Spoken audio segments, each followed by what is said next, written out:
Thank you for attending our talk. Today we'll be talking about drive-thru car hacking, fast food, and faster data breach. So we would like to present a new attack vector based on dashcam vulnerabilities, where we explore under-researched sphere of dashcam security and how these gaps can be easily weaponized to extract key insights, and finally raise awareness on the topic to both dashcam consumers and manufacturers. So my name is Alina. I'm the co-founder of Heat Security Labs. I'm a car person. Over here, I have my speaking partner, George, who is a Lego person. And we are both security architects. So we have our wonderful team over here. Without them, this research wouldn't have been possible. So we have Chi-Ping, Penny, Rushan, and Ben.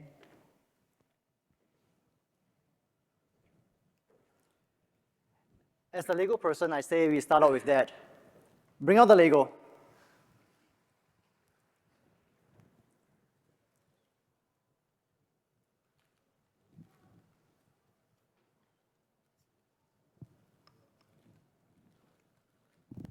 So this is a simulation of a car with a dashcam mounted on top.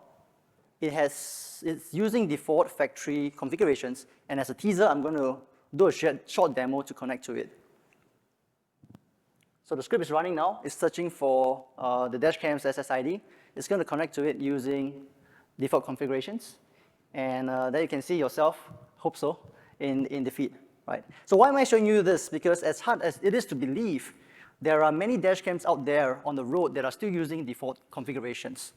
And as you can see, and we will talk more about this later, we did not have to go through the device pairing process.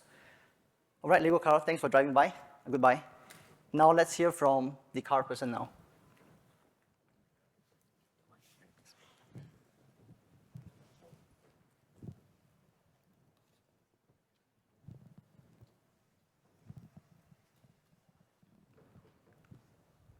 Okay, so a little bit more background on why we have chosen this topic. So we noticed that in Singapore, dashcams have become a necessary accessory for car ownership. So out of every 10 cars, at least 8 of them are installed with dash cameras. So this is to help with vehicular insurance in Singapore, especially it's very prevalent in such a small city like ours. So we also went on to do further research and found out that iRoad actually emerged as the most popular, making up nearing half of the population of our research, followed by 70 mi, which made up about 1/10 of the data. So based on our research, we actually found out that many dashcams actually share similar hardware and software. So over in Korea, we actually found out that GNet is one such of an example. So having produced several dashcams under different names, for example, iRoad share the same similar manufacturer as GNet itself. And there are also popular car brands, dashcam car brands, in this case, such as Thinkware, Blackview, Marbella. And over in China, we actually researched on what mobile apps are being connected or used, manufactured in this case from Dongguan Electronics. They actually developed the mobile applications for handling Wi-Fi connectivity to the dash cameras. And over in Germany, we found out that several OEM makers have their own dash cameras connected to the infotainment systems made as well. And to ensure that we have a comprehensive research, we actually went around the island to collect about 1,000 dashcam SSIDs. So here's the breakdown over here. So iRoad, there is about 48.6%, followed by 70 mi, 12.5%, and then iDrive, 6.7%. So we tested about 24 models across 15 brands. And one of the tools that we use to masquerade and collect the SSIDs is the Flipper Zero using the Marauder module.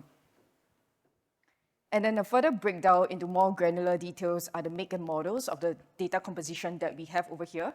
So we bought about 20 dash cameras as our initial training data set to build our tool, which we then used to test it on 40 participants' dash cameras. And we were joking internally that, with the amount of dash cameras that we have, we can become a dash cam dealer as of now. In our test, we used an attack technique we call the DriveThru Hacking, which is an extension of wall driving, where threat actors would roam around looking for vulnerable networks and attempt to connect to it. We take it a step further by bypassing the second factor authentication, which in this case of the dash camera is the device pairing or device registration stage. We silence any warnings, any voice warnings. We authenticate through into the file storage services, and we start to dump out all sensitive video and audio recordings. And while we are doing that, we want to sabotage the car's configuration as well.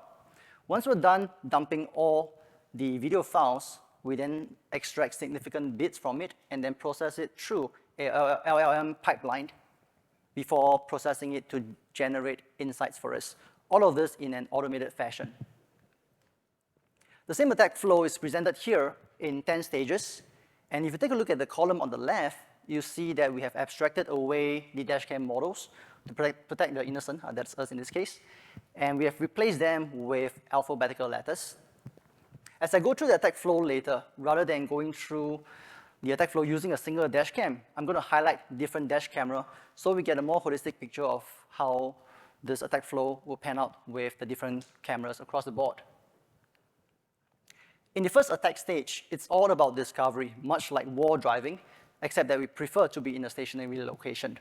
We've tried to do this on the move with our participants, but our connection keeps breaking whenever our cars drift apart. So stationary it is. We're going to target this car that's coming in on the left. And in the middle, in the terminal screen, that is our hacking script running in the background, supposedly without the victim's knowledge. You can see on the right that our drive-thru hacker will perform a scan around the environment to look for SSIDs and then provide the attacker with a list of dashcam SSIDs to select from. Once the attacker selects an option, a model-specific script will then run to connect to this dashcam. Of the 24 cameras that we have tested, they fall into 15 brands, and all these 15 brands ship with default passwords. Of the 15 brands, 14 ship with the same default password for every individual dashcam, and only one ships with randomly generated and unique default password for every individual dashcam. And even then, the password complexity is made out of 8 letters, 8 lowercase alphabetical letters exactly. According to multiple research that we've come across, this would take hours, if not less, to crack. Of the 15 brands, 4 of them have made their SSID passwords uneditable. That is, it's fixed.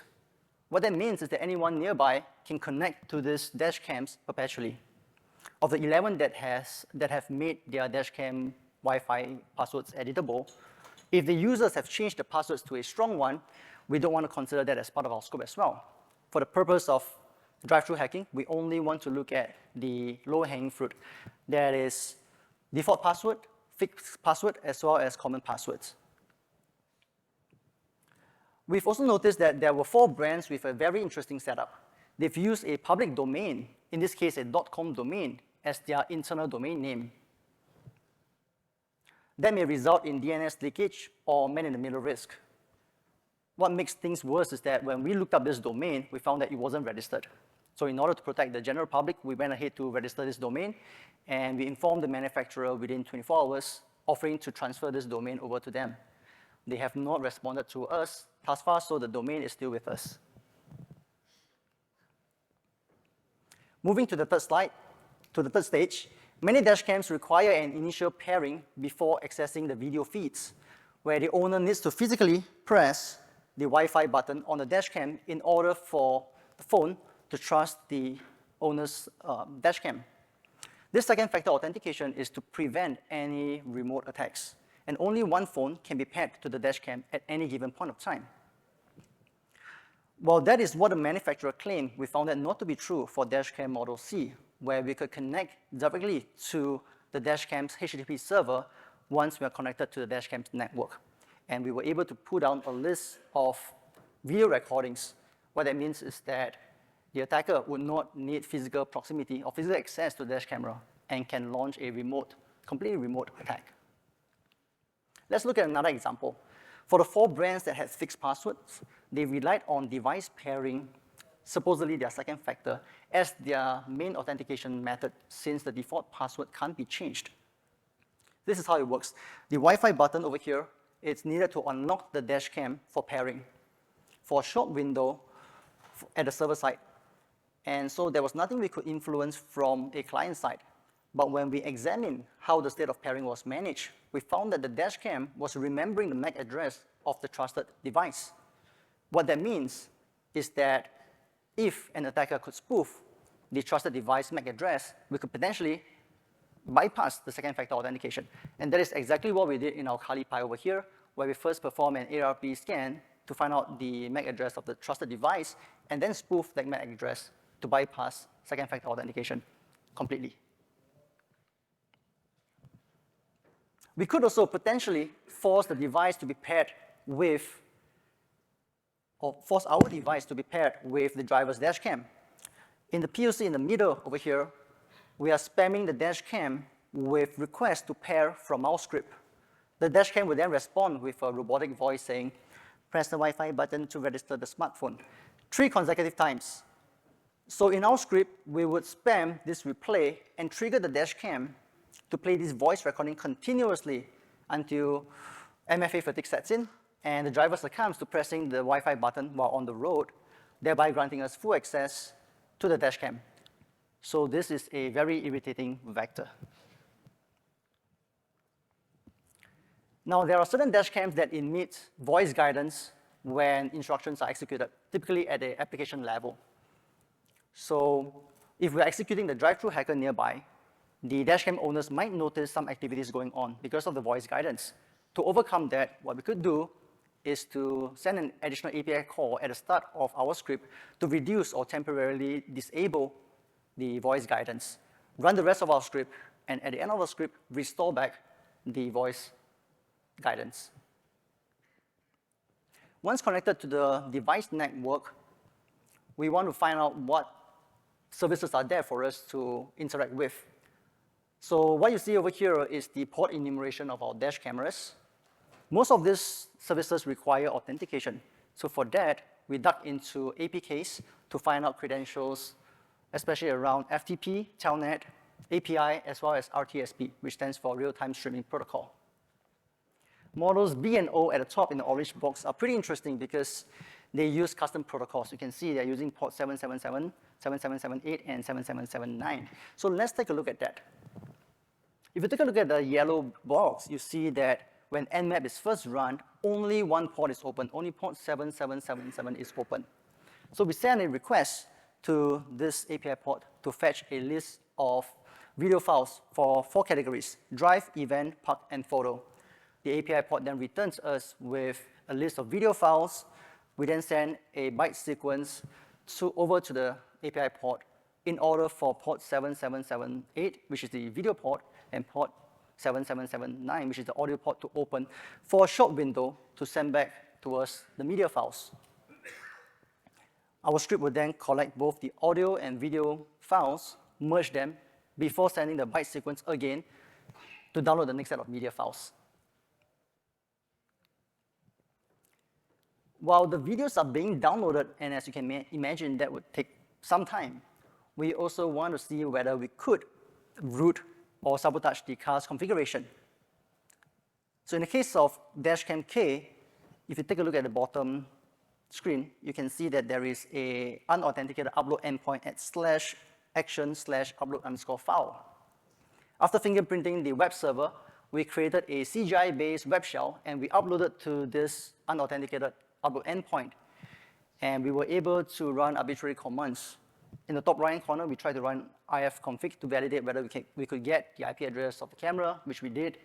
We then proceeded on to dumping out etc password and shadow files, cracked them online, and found that the password was using the default password of Tina for this operating system. And that's how we managed to gain privileged access to this camera. There are other types of damage that we could do to these cameras. For instance, in this dashcam, there is a URL shortcut file that pointed users to the manufacturer's website to download the dashcam viewer. So we were able to overwrite this file with a malicious link of our own. We were also able to disable battery protection to sabotage the car's battery, especially for cars that are parked overnight, where there is no external battery connected to it. We could disable battery protection such that the dashcam continues to record throughout the night until the battery dies off, and essentially create a denial of service on the car itself. So remember the 4 dashcam brands that did not allow password change? Well, we found a way to change the password by overriding the config file. So in this case, we managed to change the password by adding a letter 1 behind it. So for those of you who are using these dash cams and you want to harden it by hacking it, come talk to us. At the same time, this is also a double-edged sword because attackers could also do the same to change the password of the dash cams. And in the case of dashcam K, there is no reset button on the camera. So effectively, what this means is that the attacker can lock the legitimate user out of the dash cams. We had a web shell previously, and we tried to upgrade it to a reverse shell. So what we did was we uploaded the netcat binary. But when we tried to run the netcat binary, we found that the dashcam had bricked beyond a point of salvage. So it couldn't even load a new firmware. So these things are pretty delicate. Do exercise caution when tinkering with them. In dashcam model G, we see the same pattern where we could either make an API call or upload the new configuration to override the old configuration file to make configuration changes. And if you take a look at the bottom right-hand corner, you see a similar unauthenticated upload endpoint. And in this case, it's easier to find because it's in the parent directory itself. For dashcam model Q, we were able to obtain its root password from an exposed HTTP server via etc password and shadow files. And we were able to log in to Telnet using that script, trigger a script to, using those credentials, trigger a script to cause the dashcam to crash. And as you can see, the dashcam right now is lighted to be green, turning blue, and then red. That's because the camera has a weak network stack, and effectively we are able to remotely disable the camera. What makes this worse is that this model comes with a built-in battery, and there's no way to restart it, even if you long press on the button. So what that means is that the owner would have to wait for the battery to run out before being able to restart it. In dashcam model L, we downloaded the dashcam firmware from the manufacturer's website, and we bin worked on it to find out the passwords to the user and root account. And since Telnet was open, we were able to log in to gain root and remote access to the dashcam. And once we're in as root, we can pretty much do whatever we want. We can plant backdoors, we can override firmware, etc. Let's go back to the video recordings that we were dumping out earlier on, shall we, Alina? What's next? Yep, so in order to extract the road size and detect location, we actually use a Python video processing package to do that. And then secondly, for detecting road signs from frames, we use machine learning for classification and prediction. And thirdly, for text extraction, we applied OCR using Google Cloud Vision. And last but not least, we use OpenAI or LLM to guess the location, to get the latitude and longitude of the GPS coordinates, which is then used to map the routes. Next, to process the video and audio via LLM, we actually first use Shazam to identify any songs in the audio, and then we use OpenAI Whisper in parallel for transcription. If there are any songs identified, we'll then remove the lyrics from the transcription so that we can get an accurate representation of the transcription spoken. Then finally, we actually use OpenAI to summarize insights into a text and comic form. So this is a little snippet on how our insights dashboard looks like. So as you can see, the songs that are playing is from The Sticky of Life. The route is from Chinese Garden to Jurong. And then there were some confidential discussions going on about a potential merger between a competitor company. And this can be extended to more than just a drive-through scenario. With enough audio and videos, we may be able to profile the person.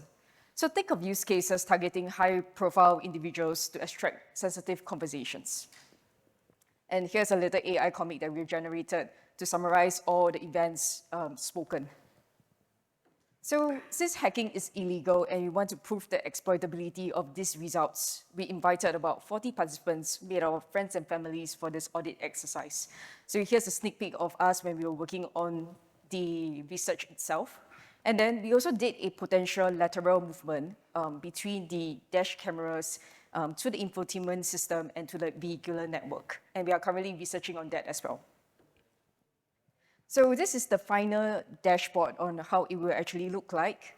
So as you can see, we had 2 participants that submitted their audio and video recordings to us voluntarily. So we can see that the dashcam owners were conversing with their family members, discussing their upcoming plans for Ramadan, and the vehicle basically drove from Yishun to Ang Mo Kio.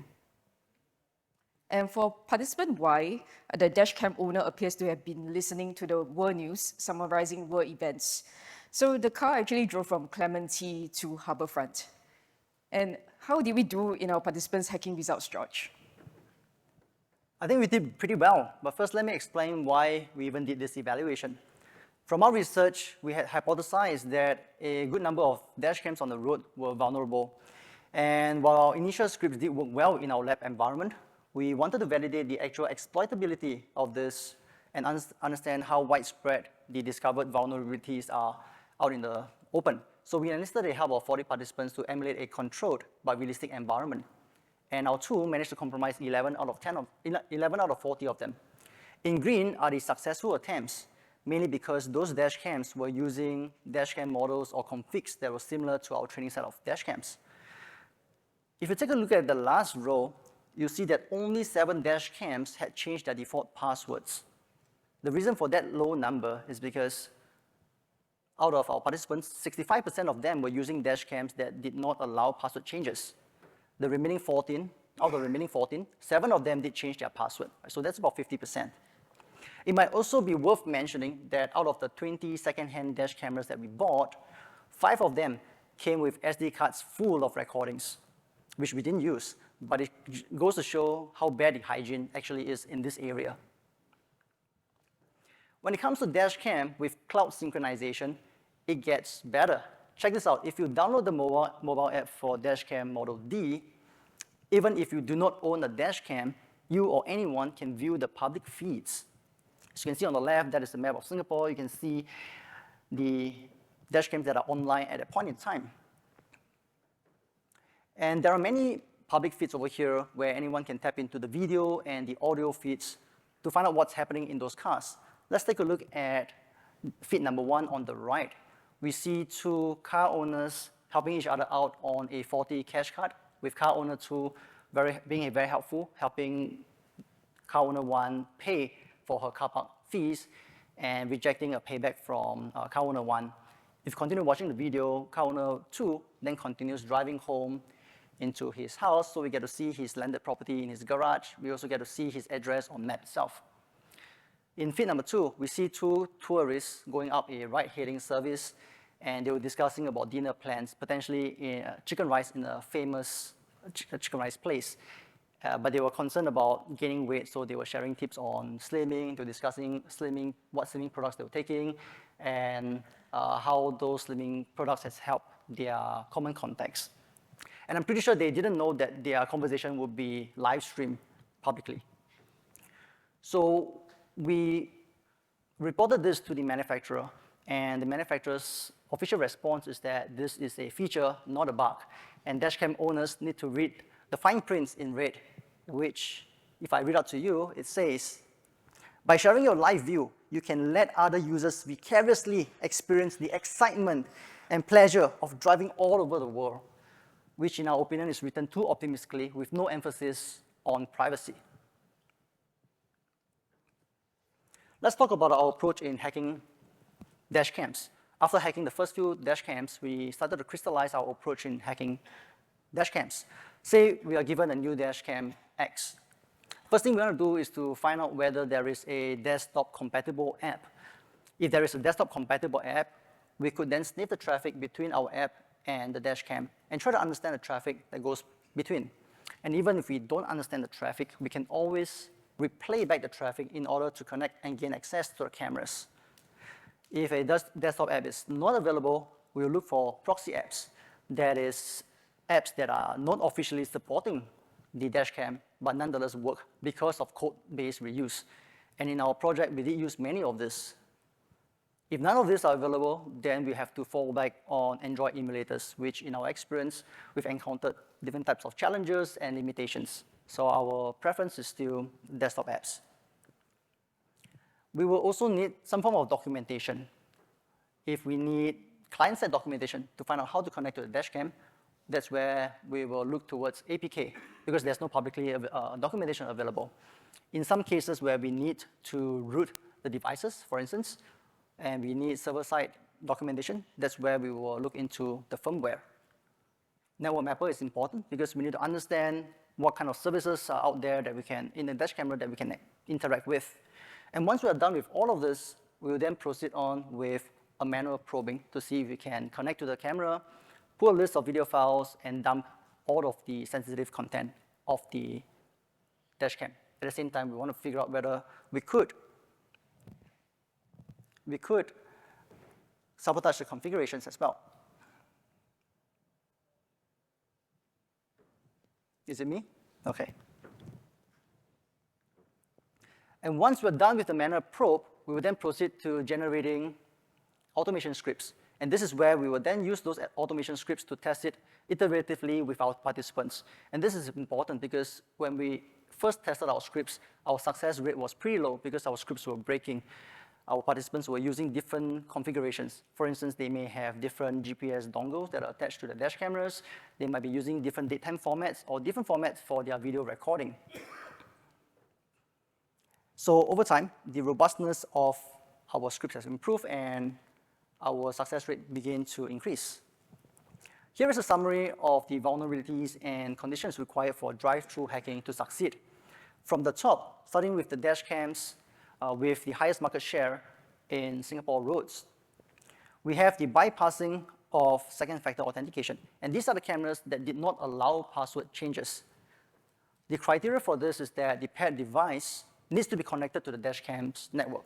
In other words, the owner's phone needs to be connected to the dashcam network when we are doing the hacking. And the reason for that is that we need to obtain the MAC address of the trusted device in order to spoof that. Moving on to the row in yellow, you see that there are exposed, unauthenticated exposed web servers. And the only layer of protection is the Wi-Fi password, which is only a matter of fact before someone cracks it. And for this, we rely on traditional Wi-Fi cracking techniques by capturing the handshake and cracking them offline. And last, for the rows in red, if the passwords are common or default, we can log into them right away. Note that there are different ways to bypass device or app pairing that can be done at the app level, network level, or device level, depending on how that control mechanism was developed in the first place. For the access of media files, some dashcams expose FTP, Telnet, HTTP, so dumping them is quick and easy. And even if there is authentication, we could find the plaintext passwords either in the APK itself or by sniffing the traffic between the application and the dash camera. For cameras with exposed upload interface, we could also upload web shells to gain remote root access to those dash cameras. From a responsible disclosure perspective, these are the manufacturers that we have disclosed to. We made sure to send them follow-up emails in case the first ones are missed out. Out of the 15 brands, only one has a dedicated security email address. 11 of them at least had a generic contact form or generic email address that we could reach out to. And 3 budget cameras do not have any ways of contact, so we couldn't include them in this list above. Out of the 15, 5 have accepted our findings, out of which 1 has mitigated our findings through a mobile app update, so kudos to that company. 2 of the manufacturers are currently fixing. And when we spoke to one of the manufacturers, we found out that although they did not have a PCERT or VDP or bug bounty program today, that's about to change moving forward because of our findings and also because our initial reports to them were missed out in the generic inbox. So that's a big win for us to be able to influence dashcam manufacturers. After disclosing to manufacturers, we also want to provide a heads up to dashcam owners. So based on our drive-through type flow, here are our assigned CVEs. You can see over here that there are many opportunities, both in terms of finding vulnerabilities, as well as for manufacturers to step up security. Most of these are low in severity, but when chained together, can lead to the entire compromise of a dashcam and even giving a remote attacker root access. The ones that are pending should be made public in the next few weeks. Alina, what's next for us? So earlier on, I did mention about us working on a potential lateral movement. So this is our high-level hypothesis on how the workflow flows. So we first perform analysis of the mobile application provided by the OEM manufacturer, and then we perform man-in-the-middle between the dash camera app and the infotainment system. Next, we inject malicious exploit and compromise the infotainment system, and then finally perform lateral movement towards the vehicular network once the infotainment system is compromised. So to delve deeper, these are the steps. We first spoof connectivity to the dash camera of the phone app, then we perform man-in-the-middle using the Wi-Fi connectivity. There are actually two different scenarios over here that we can take. So for the first scenario, we will access the infotainment system to exploit vulnerabilities. Next, we will obtain root privilege to upload the modified firmware. Then we will reconfigure the CAN gateway. So CAN in this case stands for Controller Area Network. And then we will perform lateral movement to access the CAN network. Finally, we will issue arbitrary CAN commands to the ECU. So ECU in this case stands for Electronic Control Unit, which is the brain of the car itself. So over in the second scenario, we again perform man-in-the-middle through the Wi-Fi connectivity, and via the OEM app itself, we will issue CAN commands to the vehicle. So for example, remote start, and then we again perform lateral movement to access the CAN network, and then finally issue arbitrary CAN commands to the ECU. So while working on this research itself, we actually found a few key problems and processes that were done significantly proper and well. So some dashcam manufacturers, although they exposed the SSID, a unique structured connection process was there in place to prevent the data from being exposed to the public. So some of the not so good stuff is the lack of secure protocols. So even though some manufacturers allow the change of SSID and password, insecure protocols were used in this case, for example, FTP and Telnet as part of the running services. So thirdly, for weak device pairing, some manufacturers actually allow connection to the dash cameras without going through the device pairing flow, although it was advertised that you have to pair your camera and the phone before using it. Last but not least, as opposed to traditional computers, firmware and security updates are infrequent and not common for dash cameras. So recommendations. We suggest that manufacturers adopt a secure by design or secure by default approach. So even though some dashcam manufacturers restrict the changing of password, but it still poses a security risk despite having a structured connection process. So what they can do is to ensure that users can set strong and unique passwords, preventing unauthorized remote pairing through a encryption and challenge response mechanism. And then usage of secure APIs as well, ensuring only authorized clients connect to the servers using API keys.